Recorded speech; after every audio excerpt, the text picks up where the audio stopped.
Assalamualaikum warahmatullahi wabarakatuh.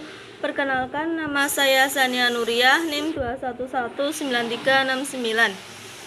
Saya dari kelompok 13 Psikologi Perkembangan kelas E. Isu-isu terkini tentang psikologi perkembangan. Saya akan menjelaskan pengertian perkembangan. Perkembangan adalah serangkaian perubahan progresif yang teratur sebab sebagai akibat kematangan. Pengertian perkembangan menurut beberapa ahli. Yang pertama, menurut Chaplin, mengartikan perkembangan itu ada 4. Yang pertama, perubahan yang berkesinambungan dan progresif dalam organisme dari lahir hingga meninggal dunia. Yang kedua, pertumbuhan. Yang ketiga, perubahan dalam bentuk dan integritas dari bagian-bagian jasmania ke dalam bentuk bagian fungsional. Yang keempat, kedewasaan atau kemunculan pola-pola asasi dari tingkah laku yang tidak dipelajari. Yang kedua, menurut Reni Akbar Hawardi, perkembangan secara luas menunjukkan pada keseluruhan proses perubahan dari potensi yang dimiliki individu dan tampil dalam kualitas, kemampuan, sifat, dan ciri-ciri yang baru. Yang ketiga, menurut Monks dan kawan-kawan, perkembangan menunjukkan pada suatu proses ke arah yang lebih sempurna dan tidak dapat diulang kembali. Yang keempat, menurut Desminta, perkembangan adalah bahwa perkembangan tidak terbatas pada pengertian pertumbuhan yang semakin membesar, melainkan di dalamnya juga terkandung terangkan perubahan yang berlangsung secara terus-menerus dan bersifat tetap dari fungsi-fungsi jasmaniah dan rohaniah yang dimiliki individu menuju tahap kematangan melalui pertumbuhan dan pematangan dan belajar. Yang kelima, menurut Hurlock mengatakan bahwa pada dasarnya terdapat 2 proses perkembangan yang keduanya saling bertentangan dan terjadi serempak selama rentang hidup, yaitu pertumbuhan dan kemunduran. Istilah pertumbuhan mengarah pada perkembangan fisik, dengan kemunduran lebih mengarah pada regresi perilaku pada tingkat umur sebenarnya, seperti regresi lansia berperilaku seperti kanak-kanak akibat kemunduran fungsional otak. Dalam proses perkembangan, jelas adanya perubahan-perubahan yang meliputi aspek fisik, intelektual, sosial, moral, bahasa, emosi, dan perasaan, motivasi, minat, sikap, kepribadian, dan bakat, serta kreativitas, di mana dalam setiap aspek tersebut pada dasarnya membuat kombinasi-kombinasi atau hubungan baru yang kemudian membentuk spesialis fisik dan psikologis yang berbeda antara manusia yang satu dan lainnya. Terima kasih. Assalamualaikum warahmatullahi wabarakatuh. Nama saya Ria Lestari, NIM 2119375. Di sini saya akan menjelaskan tentang pengertian isu-isu penting dalam psikologi perkembangan. Dalam KBPI, isu diartikan sebagai masalah yang ditekankan untuk ditanggapi, sementara penting berarti utama, pokok, dan sangat berharga. Dengan demikian, isu-isu penting dalam psikologi perkembangan berarti masalah-masalah yang dikedepankan untuk ditanggapi yang bersifat pokok dalam dunia psikologi perkembangan. Kemudian menurut situs Ensiklopedia Wikipedia, isu diartikan sebagai suatu peristiwa atau kejadian yang dapat diperkirakan terjadi atau tidak terjadi pada masa mendatang. Isu juga sering disebut rumor, kabar burung, dan gosip. Jadi, isu-isu penting dalam psikologi perkembangan diartikan sebagai peristiwa yang dapat diperkirakan terjadi atau tak terjadi pada masa mendatang dalam ruang lingkup psikologi perkembangan. Sedangkan dalam situs Definition, isu diartikan sebagai pertanyaan penting yang sedang dalam sengketa dan harus diselesaikan. Sementara penting berarti memiliki efek atau makna. Dengan demikian, isu-isu penting dalam psikologi perkembangan dapat diartikan sebagai pernyataan penting yang diperdebatkan dan berefek serta harus diselesaikan dalam psikologi perkembangan. Dari definisi tadi dapat disimpulkan bahwa isu-isu penting dalam psikologi perkembangan berarti peristiwa berpengaruh yang dapat diperkirakan pada masa mendatang untuk ditanggapi dan bersifat pokok serta harus diselesaikan dalam kajian psikologi perkembangan. Assalamualaikum warahmatullahi wabarakatuh. Perkenalkan, saya Nila Nikmah, NIM 2119174. Di sini saya akan melanjutkan materi tentang contoh isu-isu kekinian psikologi perkembangan dan sebab akibatnya. Yang pertama, isu bawaan dan lingkungan. Paham bawaan. Paham bawaan banyak dipengaruhi oleh pendapat Plato yang menyatakan bahwa perbedaan-perbedaan individual mempunyai dasar genetik. Potensi individu dipengaruhi oleh faktor keturunan. Contohnya, dengan memberikan stimulasi ringan pada telapak tangan bayi muda belia dapat menimbulkan gerakan menggenggam pada tangan bayi tersebut. Respon dalam bentuk menggenggam yang diberikan oleh bayi tersebut merupakan perintah yang diberikan oleh DNA pada syaraf-syaraf atau reseptor yang berada di telapak tangan. Pada bayi yang baru lahir, gerakan-gerakan yang dimunculkan adalah gerakan refleks dan insting. Gerakan insting digunakan untuk mempertahankan diri, yaitu insting untuk makan dan minum. Untuk keperluan-keperluan yang lain, dia sangat menggantungkan diri pada lingkungannya. Kesempatan untuk mendapatkan pertolongan dengan respon menangis sebagai gerakan refleksnya. Yang kedua, paham lingkungan berlawanan dengan paham bawaan tersebut. Pada paham kedua, psikologi lain mengemukakan bahwa perkembangan pada tiap individu lebih dipengaruhi oleh faktor lingkungan. Lingkungan memberikan kontribusi yang sangat besar pada perkembangan individu. Contohnya, seorang anak yang merasa takut dengan adanya orang baru atau orang asing yang tak pernah ia kenal atau tidak akrab dengannya.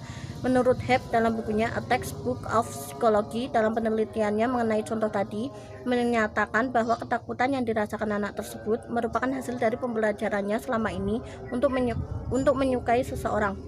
Dan ketika orang yang ditemui tersebut adalah orang yang jarang atau tidak pernah di dekatnya, maka anak tersebut cenderung akan merasa asing dan ketakutan sebagai respon yang ia berikan.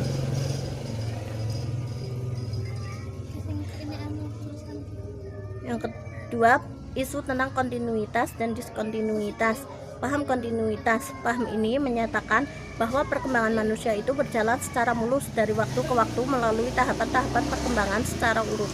Proses yang berjalan merupakan suatu proses pembelajaran bagi manusia dengan tujuan meraih kesuksesan pada tahap selanjutnya. Contohnya, ketika seorang anak berhasil berjalan dengan jarak 3 langkah kaki orang dewasa menuju pada ibunya yang sedang membawa susu, itu semua merupakan hasil dari latihan yang dia lakukan selama beberapa waktu. Ia juga telah melewati beberapa tahapan secara urut seperti tengkurap, duduk, merangkak hingga berjalan. Yang kedua, paham diskontinuitas. Diskontinuitas perkembangan yaitu perkembangan yang meliputi tahapan-tahapan yang khas atau berbeda dalam masa hidupnya. Dalam paham ini, individu digambarkan memiliki kemampuan lebih besar pada suatu tahapan. Contohnya, pada suatu saat anak berubah dari tidak mampu berpikir abstrak mengenai dunia, tiba-tiba ia mampu berpikir abstrak mengenai dunia. Yang ketiga, isu tentang stabilitas dan perubahan. Paham stabilitas. Stabilitas perkembangan ialah perkembangan yang terjadi pada diri individu sejak kecil hingga mencapai usia yang lebih tua, tidak mengalami perbedaan atau tetap. Contohnya, seorang anak TK yang cenderung merasa malu-malu untuk berkenalan dengan teman, hingga ketika ia memasuki perguruan tinggi pun, ia tetap merasakan malu terhadap kontak sosial di lingkungan baru. Ia akan bersikap dengan sikap yang sama, yaitu bersikap malu-malu. Dari contoh tersebut, terlihat bahwa sikap perkembangan anak tersebut cenderung tetap meski telah melewati waktu yang cukup lama. Yang kedua, paham perubahan. Paham perubahan mengatakan bahwa perkembangan manusia itu mengalami perubahan perkembangan pada diri individu hingga mengakibatkan adanya perbedaan pada masa-masa sebelumnya. Yang keempat, isu tentang pengalaman sebelum dan pengalaman kemudian. Pengalaman pada masa pertama kehidupan memberikan pengaruh yang sangat besar dalam perkembangan individu. Pengalaman-pengalaman tersebut merupakan pembekalan awal untuk proses perkembangan selanjutnya. Yang kedua, pengalaman kemudian. Ahli perkembangan masa hidup menyatakan bahwa pengalaman-pengalaman sebelumnya merupakan penyumbang penting bagi perkembangan, tetapi tidak lebih penting dari pengalaman-pengalaman kemudian. Yang terakhir, Isu tentang pengaruh masa prenatal terhadap perkembangan individu dalam jangka panjang. Perkembangan manusia pada masa prenatal ini sangatlah penting dan sangatlah besar pengaruhnya bagi perkembangan individu dalam tahap-tahap perkembangan kehidupan selanjutnya. Pada masa ini, kondisi rahimlah yang sangat menentukan perkembangan janin. Sekian yang dapat saya sampaikan. Selanjutnya akan dilanjutkan oleh pemateri berikutnya.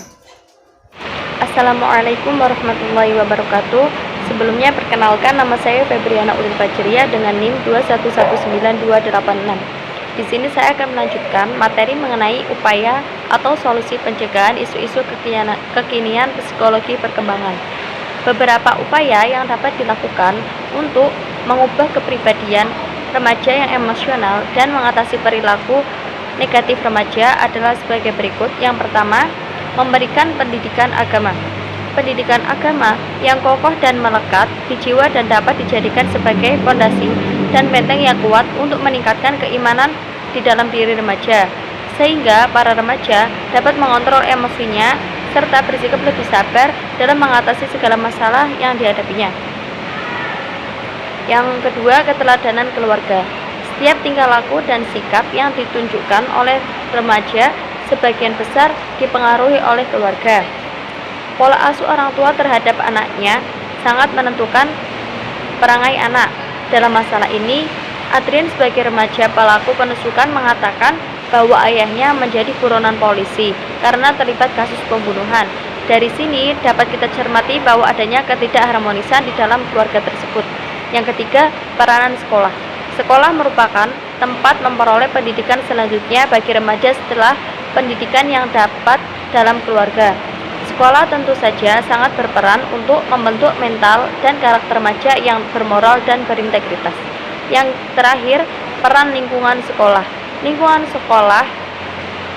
Lingkungan sosial tempat remaja tinggal dan berinteraksi akan sangat berpengaruh terhadap perkembangan emosi dan tingkah laku remaja.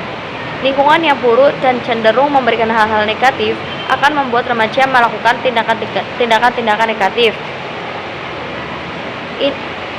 Ini dikarenakan remaja merupakan individu yang sedang mengalami proses perkembangan menuju kedewasaan dan mencari jati diri sendiri, sehingga sangat mudah dipengaruhi.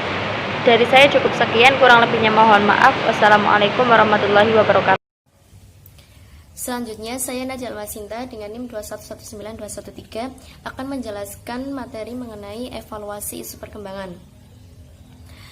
Dalam mempertimbangkan lebih lanjut tentang 3 isu penting dari perkembangan yang telah dijelaskan tadi, seperti bawaan dan lingkungan, kontinuitas dan diskontinuitas, serta pengalaman kini dan kemudian, kebanyakan ahli perkembangan menyadari bahwa mengambil posisi ekstrim dalam isu ini bukanlah sikap yang bijaksana. Perkembangan bukanlah hanya bawaan atau hanya lingkungan, bukan hanya kontinuitas atau hanya diskontinuitas, dan bukan hanya pengalaman dini atau hanya pengalaman selanjutnya. Bawaan dan lingkungan, kontinuitas dan diskontinuitas, dan pengalaman dini, serta kemudian menjadi ciri perkembangan sepanjang siklus kehidupan manusia. Misalnya, dalam mempertimbangkan isu bawaan dan lingkungan, kunci untuk perkembangan adalah interaksi antara bawaan dan lingkungan. Perkembangan kontinuitas individu, misalnya, merupakan hasil interaksi hereditas dan lingkungan, bukan hanya hereditas atau lingkungan. Dalam tingkah laku remaja laki-laki dan perempuan, bawaan terus mempengaruhi faktor bawaan terus mempengaruhi perbedaan antara remaja laki-laki dan perempuan, misalnya dalam tinggi dan berat badan, serta umur dimulainya pubertas. Secara rata-rata, anak perempuan lebih pendek dan ringan ketimbang anak laki-laki, dan memasuki masa pubertas lebih dahulu. Akan tetapi, perbedaan yang sebelumnya terdapat antara remaja laki-laki dan perempuan menjadi menghilang.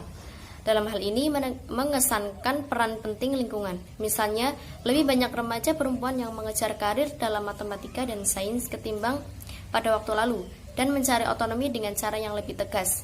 Celakanya, remaja perempuan juga meningkatkan penggunaan obat terlarang serta merokok dibanding dengan remaja perempuan pada masa lalu. Perubahan pola kesamaan gender berikut Pola perbedaannya menggarisbawahi keyakinan bahwa penjelasan yang sederhana, yang hanya didasarkan oleh penyebab biologis atau lingkungan, tidaklah bijaksana. Walaupun kebanyakan ahli perkembangan tidak mengambil posisi ekstrim dalam isu perkembangan tadi, hal ini tidak berarti bahwa tidak ada perdebatan tentang seberapa jauh perkembangan ditentukan oleh faktor tersebut. Melanjutkan contoh kita mengenai tingkah laku remaja lelaki dan perempuan. Apakah anak perempuan dan akan kurang berhasil dalam matematika karena hakikat feminim mereka, ataukah karena sikap pilih kasih masyarakat terhadap laki-laki? Pertimbangan juga keadaan di mana ketika masih kecil, remaja mengalami kemiskinan, dilalaikan oleh orang tua, dan sekolah yang buruk. Apakah pengalaman pengayaan pada masa remaja dapat menghilangkan kekurangan yang dialami dalam perkembangan sebelumnya? Jawaban yang diberikan oleh ahli perkembangan terhadap pertanyaan tersebut mencerminkan posisi mereka dalam isu bawaan dan lingkungan, kontinuitas dan diskontinuitas, dan pengalaman dini serta kemudian. Jawaban mereka juga mempengaruhi kebijakan negara mengenai remaja dan bagaimana masing-masing dari kita hidup sepanjang rentang kehidupan. Isu ini berfokus pada apakah pengalaman dini, terutama pada masa anak, lebih penting dalam perkembangan ketimbang pengalaman di kemudian hari. Kebanyakan ahli perkembangan menyadari bahwa bukanlah sikap yang bijaksana bila mengambil posisi ekstrim dalam isu bawaan dan lingkungan, kontinuitas dan diskontinuitas, dan pengalaman dini serta akhir di atas. Walaupun ada konsensus ini, perdebatan mengenai isu tersebut masih tetap terjadi. Jadi, lebih singkatnya adalah bagaimana sikap dari para ahli perkembangan menyangkut isu-isu yang ada. Mereka menyadari bahwa tidak bijaksana untuk mengambil posisi ekstrim pada isu-isu tersebut. Perkembangan tidak seluruhnya dipengaruhi oleh nature, juga tidak seluruhnya dipengaruhi oleh nurture. Tidak semuanya bersifat kontinu maupun diskontinu, dan tidak semuanya dipengaruhi oleh pengalaman dini ataupun pengalaman di kemudian hari. Saat ini para ahli teori percaya bahwa perubahan yang bersifat kontinu dan diskontinu dapat terjadi. Mereka juga mengakui bahwa perkembangan memiliki ciri-ciri yang universal maupun yang khas untuk tiap-tiap individu dan konteksnya, dan bahwa sejumlah pertumbuhan dipengaruhi oleh saling keterkaitan antara faktor hereditas dan lingkungan. Sekian dari saya. Terima kasih.